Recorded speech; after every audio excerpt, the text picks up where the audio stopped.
Chances are you've seen cooking classes on TV, but even if you're interested in what they're cooking, it's not always practical to follow along with the chef.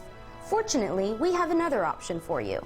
Our executive chef, Michael Ramsey, offers cooking classes throughout the year, and we wouldn't let our sweet tooth pass this one by. Take on fish. The lime juice is going to cook. Am I going to have lumpy creme? I've been... Fern Fry has a little added incentive to upgrade her cooking skills. My daughter's a chef, so I have to keep up with her. So when she found out Chef Mike was having a cooking class, she was interested, but he had her at creme brulee. Desserts are always special at every meal, but I really wanted to learn how to do the torch with the creme brulee. I worked in a restaurant and we never served creme brulee, and I have a torch at home that I want to put to work. So Fry, her cooking partner Stacy, and a baker's dozen of other cooks signed up for the dessert class, specifically a mini dessert class. We started figuring out different ways to make miniature desserts, and it turns out the majority of them are no-bake and pretty easy, and we can bang out 1,000 of them in an afternoon. So for you to bang out 36 or 48 for 12 people at your house, it's really not that big of a deal. So with cooking utensils in hand, the chefs clustered at their dessert stations.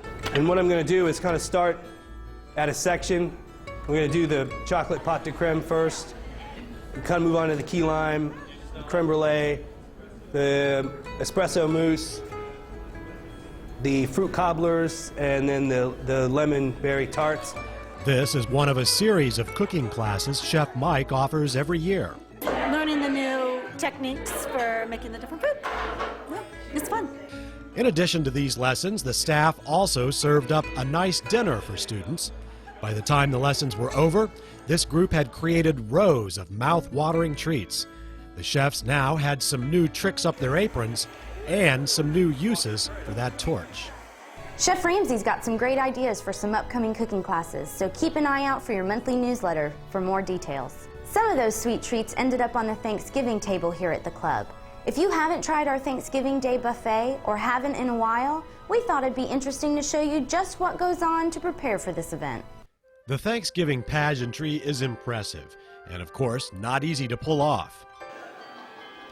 It takes 7 chefs and 3 washers about a week to prepare all of this food.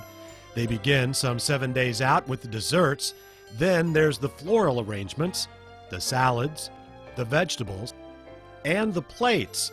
There are 400 plates ready to be filled with Thanksgiving delights and settings ready in every room.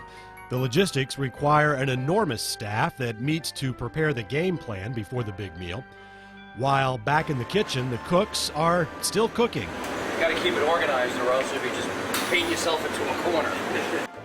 James Carlin has been cooking big Thanksgiving dinners for 23 years now.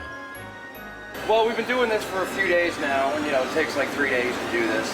We got here at like 3:30 this morning in order to get all the turkeys and roast beefs and prime ribs in and out of the oven. And just how much food are we talking about here? 20 turkeys, 4 20-pound hams, 30 pounds of spinach, 10 gallons of gravy, and 10 gallons of soup. Quite a few to-go items, too. But the big spread is for those who dine in, a feast that looks as good as it tastes. During the winter months, this brown grass is what you might expect. But look how beautiful our fairways are. This doesn't just happen. It takes a lot of hard work to keep this course green, and we wanted to show you what it takes. It takes a crew of 16, a contractor with a high-tech invention, 19,500 pounds of seeds, 140 acres of golf course. And what you get is Jack's Golf's annual overseeding project. We've got 4 different crews going in 4 different directions, and so it's a big undertaking. Greg Tharp is up for the undertaking. He's been orchestrating overseeding for 14 years now. These crews are putting new winter seeds on the golf course, seeds that grow green grass in Florida's winter conditions. Mostly what they're working on is more disease resistance and a darker green color. So yeah, you do tend to pay attention to all the research studies that are going on and get the latest, greatest thing.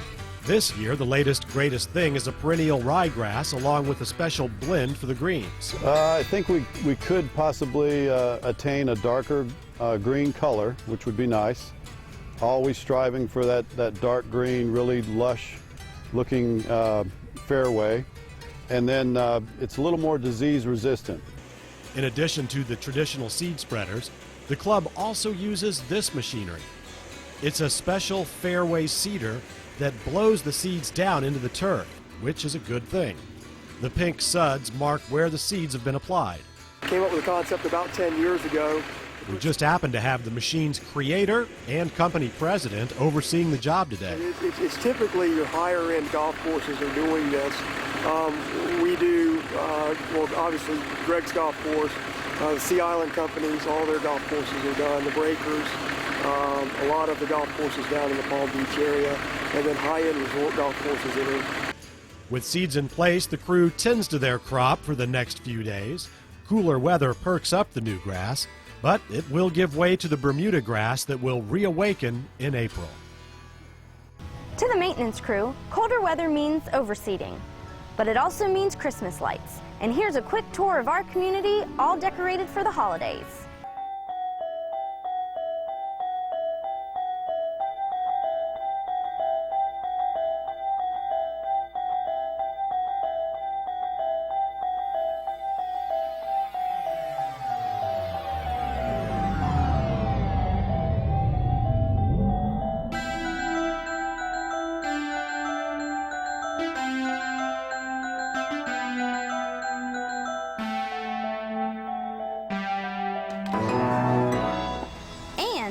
When we come back, we'll introduce you to one of the first couples to move into Jacksonville Golf and Country Club. When you heard we were doing a piece on one of the first families in Jacksonville Golf and Country Club, you were probably expecting an elderly couple. But what we have are the Walkers, Dee Dee and Craig. Not really what you'd expect. Well, our cameras visited with these senior residents to find out just how things have changed here over the years. Dee Dee and Craig Walker met at the University of Florida and were married in 1985. Craig's job with IBM had them living in Charlotte when in 1989, Jacksonville's VistaCon called. We looked at a lot of the country clubs around here, and this one seemed to fit what we were looking for with golf and tennis and being close to the beach, with access to the Cabana Club and lots of social activities at the clubhouse, that sort of thing. And that clubhouse was brand new, not even completely finished. So the Walkers became one of the first families to buy a home in Jacksonville Golf and Country Club, back when Beach and Hodges looked a little different. There was nothing on Hodges. It was a two-way street. When we moved in, we would be moving from the apartment 10 o'clock at night. We wouldn't see a car on Butler Boulevard. And there were toll booths on Butler Boulevard. Right. The closest Publix was 10 minutes away. There was nothing, no Target, no Publix, no nothing anywhere close. Yeah, there was not a lot of development. It was out in the woods. But out in the woods can be a fun place. You call it the bubble, because you could just stay in here and give your membership number and eat, drink, and do sports and not leave for the whole weekend. Then there was a need for a larger house. So our lifestyle changed on the way too, because we went from dual income and no kids to kids about 12 years ago. So our lifestyle changed, and the neighborhood just changed right with it. The Walkers bought a new home, but stayed in the old neighborhood, a community that had now changed to the benefit of their two children. Now they can ride their bikes up to the tennis courts and a lot of sports, and a lot of kids in the neighborhood go to the same schools and the sports together, and we carpool. Now it's approaching 2 decades here. There's a core group here that we've seen their kids grow up and get married. My kids have been in their kids' weddings. So there is a core group that's been here as long as we have that we call really great friends. But I've been very fortunate to be able to be here, and we call this home.